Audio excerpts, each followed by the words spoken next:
மனுஷன் இருக்கிறான், அவனை மதிக்க மாட்டேன்றான். எங்கேயோ செத்து பிறந்து வாழ்ந்துன்னுக்கிற பித்ருவை நினைச்சுன்னுக்கிறீங்க. எங்கம்மா இருக்கிறான் பித்ருவு? பித்ரு சுத்துச்சுன்னா உலகம் தோண்டின காலத்துல இருந்து பித்ருங்க இருந்தா நம்ம எந்த மூலிக்கு நாசனமா போடுவோம். பித்ரு நம்ம மேல நடந்து போடும். சும்மானா எவனோ ஏதோ காலத்துல ஏமாத்தி வச்சான் பித்ரு கித்ருன்னுட்டு அவன் பொழப்புக்குன்னா அத்தை வந்து உன்னம் போய் எடுத்துன்னு தெரியுறீங்களே.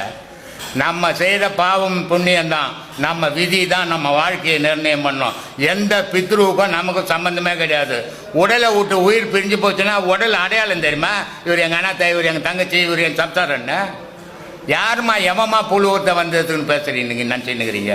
அதெல்லாம் பொய்யான விஷயம். நீங்கள் இருக்கிறது நிஜம், நீங்கள் இருக்கிறது நன்மை, நீங்கள் செய்யறது தீமை. அதுக்கேற்ற மாதிரி உங்கள் வாழ்க்கை, உங்கள் விதி இதை முடிவு பண்ணணும். இந்த பித்ரு கித்ரு கடவுள் இதெல்லாம் வேலையே கிடையாதுங்க. மனுஷன் செய்யறது மனுஷனே தான் அனுபவிக்கணும்.